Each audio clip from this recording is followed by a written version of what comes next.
When we board a plane, we're putting our life into the hands of the pilot. We board a plane trusting that the pilot knows how to manage the plane, work the plane, knows how to face all of the weather conditions that we may encounter on the flight. We also trust that the pilot is going to take us to the destination that we want to go. All right? A lot of trust going on there. Well, if life is a journey, right, and we're on a plane, right, of existence, then who's flying the plane? There are two choices to answer that question from my point of view. Either the ego or our higher self, what we could call the I am. One or the other. And our experience of life is going to be very different depending upon who the pilot of our plane is. Also, the destination that we're going to could change radically. So let's just begin today by asking yourself, who's flying your plane and what is your destination? Considering the second question, what is your destination? If the ego's flying the plane, the flight is all going to be about survival. It's going to be based on fear. It's going to be a rejection of the authentic self, the I am self. The ego feels threatened by the I am. It's going to take us to a place of just basically survival. If the I am is flying the plane, we're headed towards peace, towards a profound sense of well-being in every area of our life. Now, I believe that our life, for the most part, is on autopilot. But who is the pilot of your plane? That's what we're going to explore today. Juan Enrique Toro greeting you on this wonderful day, thanking you for tuning in, for the thumbs up, for the subscriptions, and of course those wonderful donations. The links for those donations are found below. What we're talking about today is the formation of habits. Whether the ego or the I am is flying the plane, it's a question of habit. Now, I do believe that all of us during our life journey have allowed the ego to take control of our plane. The ego, for the most part, is flying our plane. Until we have a spiritual awakening, a spiritual focus in which we begin to allow our spiritual nature, I am self, to do more and more of the flying. It would be wonderful, however, if we could allow the I am to just take charge of that plane and fly it to the destination that we really and truly want to go. Going home, as we might say.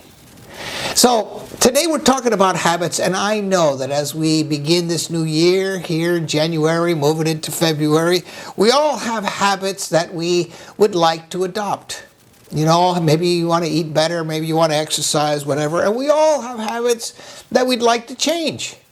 Less our dependency on outer things, you know, the baubles and the things of the world. We'd like to make some changes to make our life a little better. We all have maybe New Year's resolutions where we become aware of things that we want to change. And from our intentions, we all have great intentions. However, many of us, as we know, really don't carry them out as the year goes forward. So we need to stop and ask ourselves, do we really want them in the first place, right? Because when we are facing habits that are already established in our life, let's admit it, it's hard to change. First of all, the allure of our regular habits is difficult to overcome. You know, they've been set in, they're kind of well-formed, they're comfortable. They become part of our life. They become a default. It's just easier to live that way. And it's hard. It's hard to climb out of them. And so when we realize that maybe our habits are not giving us the very best that we want out of life, we may want to choose to change them because we begin to feel a prisoner of our own habits. And what we do want I believe, for those of you who tune into this channel, is we want the Holy Spirit, the I Am, the higher self, the Christ self, to be the pilot of our plane. We want to get closer and closer to God. All right, that's a beautiful way to live. And the way we can do that is through our spiritual habits, the habits that we set in our life. Now, why do we need this? We need this because we are continuously making decisions in our life. Now, we may not be exactly aware of how many decisions that we're making, but if you pause and really think about it, I think you'll see that we're constantly making decisions, not only about what to do, but most importantly, how to perceive things, the frame in which we put them in, and how to respond or react to them. Decisions basically depend on how we see a thing and how we decide to respond to that perception. Now, like I say, for the most part, we're on autopilot. Right? The ego is seeing something, maybe is threatened by something, maybe fearful of something, and that will guide us, right, to the way in which it's going to make us feel better. So maybe we have some anxiety within us, steers us right for the refrigerator. Some comfort food, it's going to help us. Oh, then we have a weight issue to deal with, and of course a food addiction to deal with. So what we want, of course, is to shift that pilot of our plane to be the I Am self. And the way to do that is really through the establishment of habits. And unless we form the autopilots with the habits of God, the ego is going to continue to fly our plane. Now, sometimes we do make right choices. But I think all of us have had the experience that when we really turn to God and we pause and we question and we even ask for guidance, we are often guided to make a choice that maybe we hadn't thought of before, but ultimately leads us to make the right choice. We've all had that experience of the shift. What if that process could be automated?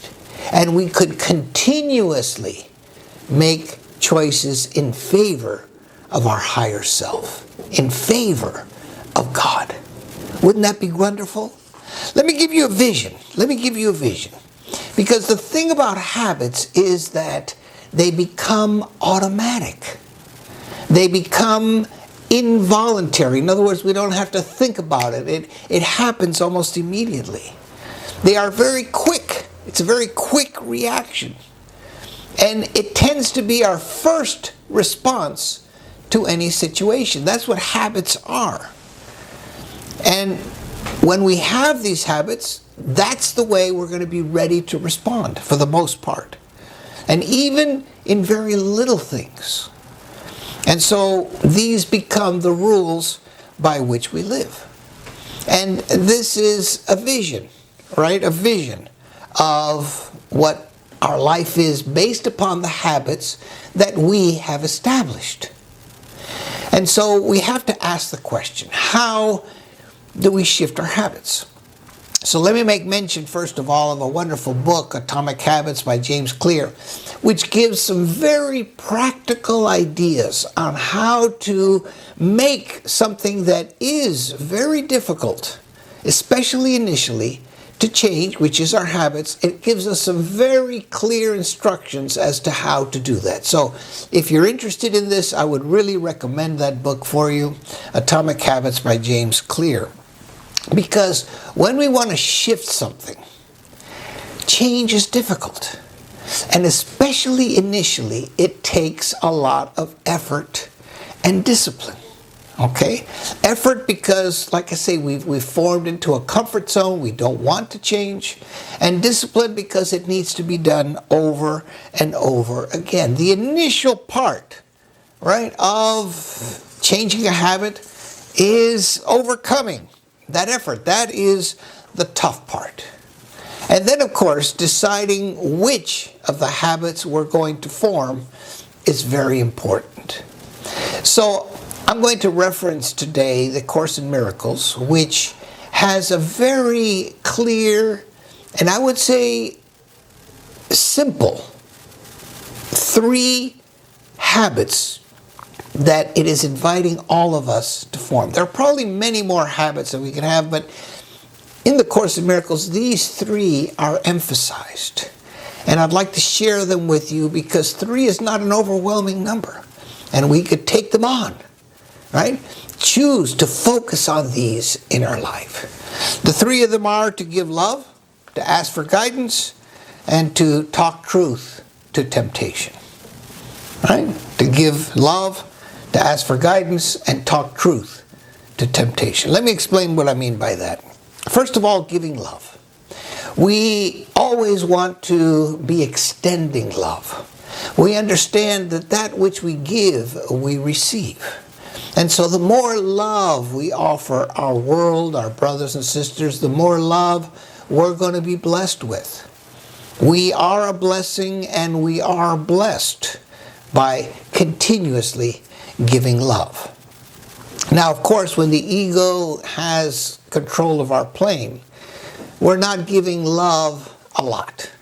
We're oftentimes reactionary. For example, just this last week, I had somebody in my work steal my prescription glasses in the case. Now, I really suspect who the person was because I saw them walk into the room, I saw them walk out. I really suspect who it is. When I confronted them, they said they didn't do it. I asked around. Anyway, they seemed lost, and it is obvious that they were stolen because I had them there for a moment and then they were not there. Anyway, my first reaction was very judgmental. I was angry with that individual. All right, I was angry. I was worried, because I have to replace those glasses. These here are just from a thrift store that happened to work for me. But, I need new prescription glasses, and those are expensive. So I was condemning this individual. I was angry. I was condemning. I was not loving. Now, because I was aware of where I was and reflecting upon my mind, my thoughts, and my emotions, I knew that I was being very judgmental. And since I'm working on this habit, I chose, let me begin to extend love to this person. And so I engaged in a forgiveness process, like we do, right? Begin to see, right? The first thing that came to my mind, I'm not angry because of the sins of my brother, accusing him of stealing my glasses, but I'm angry for my own sins, right? The forgiveness process for me always involves looking within myself. And then I came upon this wonderful technique which seems to be popular these days. It's called the 12 and 12 meditation. And it can be done in different ways, but the way that I'm choosing to use it, I'll share it with you today, is at the top of each hour, spend 1 minute, 60 seconds offering love. Right? So 9 o'clock in the morning, 10 o'clock, 11, so on. Just 60 seconds. Take a time out. Do the process of extending love. And I chose to focus this individual, who I suspect of stealing my glasses, as being someone that I could do a forgiveness process on and extend love. I did that 12 times in a day for about a week now. And in that process, I realized that there's some space that has grown. I see this individual the other day and I actually started to laugh, right? I found humor in this situation for myself, humor at myself for the way I had reacted. I feel that I'm on the way to be able to give love. And so, this is the first habit that we want to form, and this is the way we need to work it. We need to watch our mind, watch our emotions, and whenever there is a non-loving thought, a fearful thought, a negative thought, we need to work on correcting it, forgiving it, right? Doing our forgiveness work to get to a place to extend love. Now, the second habit that's recommended is to ask for guidance. And I love this because it forms a relationship with our higher self. It's basically asking for the big and the small things, for guidance in how to perceive something, how to show up, what to do. And I've found this to be wonderful. Now, there have been moments in my life when I've had a big decision to make, and I went into prayer, and I went into asking for guidance, and there have been wonderful times of great guidance in my life. I'm sure that you've had those as well. But this makes guidance a regular process in our life. Constantly be asking your higher self for guidance. Now, the way this works for me, it reminds me a lot of Neil Donald Walsh, who wrote the series on Conversations with God. And what he said about his books is that he would come up with a question, and then he'd go into a meditative state to really listen to his highest wisdom. And in that wisdom, some truth would emerge. And it was not until he felt that truth or understood that truth that he would write a response. So his book, Conversations with God, is him talking with God, right, about important questions in our life. And what's happened is that he, in this process, began to access that deeper wisdom within him continuously. Not only that, but he says that all of us can have a conversation with God, which is what we're talking about today. So asking for guidance is in being conversation with your I am, with your higher self. And it takes our willingness to really be willing to listen to what the guidance might say. I've noticed that when I ask a question in which I really don't want to hear the answer, I'm not asking very authentically. There are some questions I really don't want to hear the answer to. Like, for example, the other day I have a to-do list of about 10 things to do. And I said, which one of these should I start with? And wouldn't you know it, the guidance was, choose the one which you least want to do. Which is not the answer I wanted to hear. But of course, it was the right answer. Where there was more resistance, that's where I needed to begin. I realized within myself how often I may not even ask for guidance because I don't want to hear the answer. But when I do, I realize that it's always a wonderful guidance that I receive. And we know when that inner wisdom is awakened because it's very real and alive in us. Okay? So, give love, asking for guidance continuously in our life, right? And then the third one is talk truth to temptation. And temptation is any time we're not in alignment with the highest ideals of love, peace, or our God-centered wisdom. Right? Anytime we've sort of fallen off the track of that higher intuitive state of being. And this is an opportunity for us to take the spiritual practice that we may have and apply it to the temptation that's come up. The way I use it is, many of us, I believe, have daily devotionals that we may use, right? Publications that give us a statement of truth every day. For example, Unity offers the Daily Word, an excellent word for the day with an affirmation and a message that we can use every day to apply in our life. Course in Miracles has 365 workbook lessons to help us every day with a statement of truth about our life. And so on. There are many different daily devotionals that we can use. Well, if you find yourself tempted to have a negative perception, to have a fear perception, to have an attack perception, to have a victim perception, pull out that truth that you have read in the morning, that you want to apply in your life, and use it. Use it in that moment. Tell the truth to the temptation, but tell it with some authority, with some conviction, with some heart. This is the truth that I know in my life. This is the truth that I want to establish. And I've actually begun a little list of some truth statements that I love. I place the future in the hands of God. Oof, I love that one. You never hate your brother for his sins, but for your own, the one I referred to earlier. I could see peace instead of this. These are truth statements that I'll call forward when I'm tempted to fall into condemnation. And it's important not to procrastinate with this, but get in there right away, to say it with confidence and certainty. Say it slowly with a powerful declaration of truth. Get your heart into it. What we're doing is we're stepping into that darkness and we're turning on the light. A very important way for us to live. And so you see, these 3 habits, if we choose to work them into our life, they can become automatic. So that the God way of life is our way of life. The pilot of our plane shifts from the ego to the I am.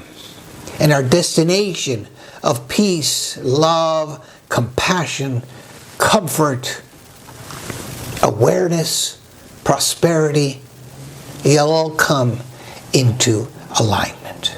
Once again, the 3 habits: give love, ask for guidance continuously, and talk truth to temptation. I use it even when I'm called to the refrigerator. I say, is that what I really want? Is that what my soul really needs right now? And when I come into it, I say, who do I think I am? Right? All of that truth helps to dispel, to quiet the physical or worldly temptation, the perception that something's not right with me. So, I invite you to make these habits part of your life this year and forever. Juan Enrique Toro greeting you on this wonderful day, thanking you for tuning in, thanking you for the likes, subscriptions, the links to the donations are below, and as always, life is consciousness, and consciousness is life.